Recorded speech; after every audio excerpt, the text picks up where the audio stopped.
Hi there, I'm Colin. Today we're talking potatoes. Now I know normally I'm drinking a glass of whiskey, but I'm filming in the morning, so today it's coffee. Cheers. Anyway, so back to potatoes.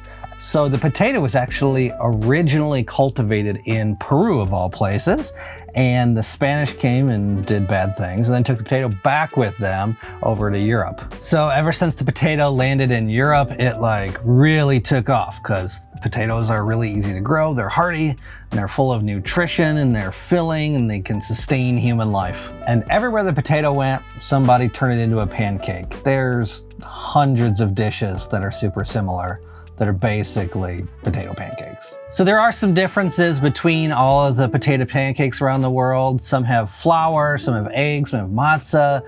People put different things on them and accompany them wherever you go, it's different. But overall, the pancake itself is super similar in texture and flavor.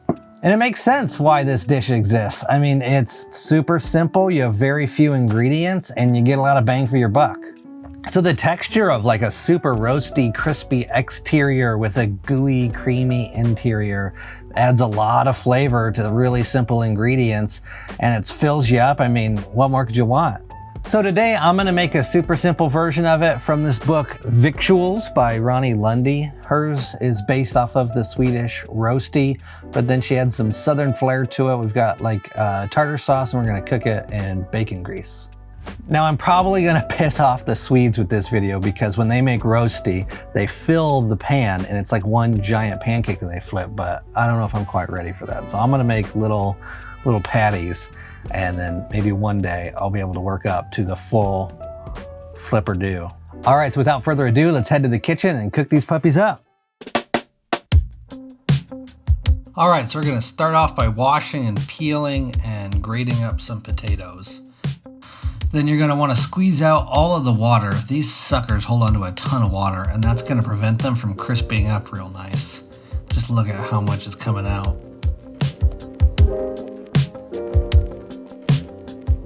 Then we're going to make our tartar sauce by combining a cup of plain Greek yogurt and a 1/3 cup mayo. We're going to throw in some fresh chopped chives, add some capers, a 1/2 teaspoon of apple cider vinegar. We're going to season with salt to taste. And then you can put this in the fridge for about an hour before you make your rosti. Now I've got a pan set to medium with about 1/8 inch of bacon fat warmed up. I'm going to add some taters in. I'm starting really small just to get the hang of things. And I'm going to push all the stragglers in and pat down the top, try to make them into nice little round patties.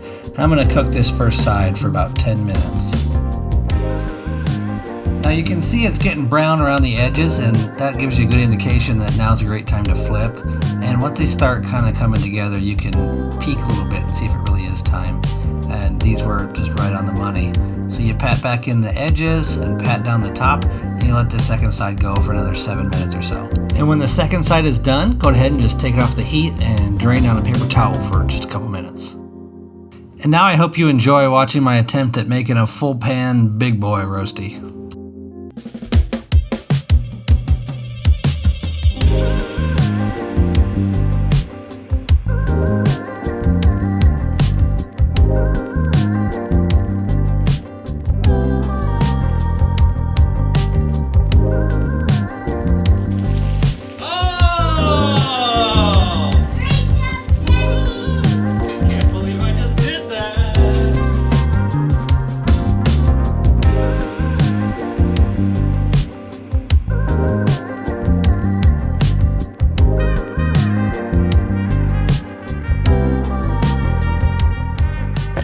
All right, so it's finally time to give this a taste.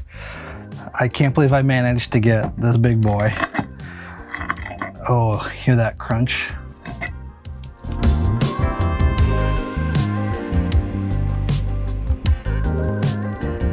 Oh my goodness, it's literally perfect. I mean, this tartar sauce is the perfect amount of braininess, acidic, saltiness with this crispy exterior. I mean, can you hear that? And it's gooey on the inside. Oh my goodness.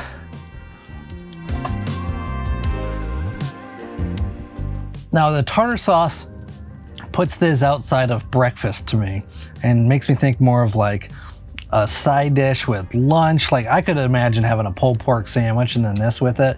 I mean, you'd sleep the rest of the day if you ate that, but so what? Or maybe like a super late night snack. Like if you had a couple of beers and then you had this, you'd be happy. You wanna try a bite? You want sauce or no sauce? Sure.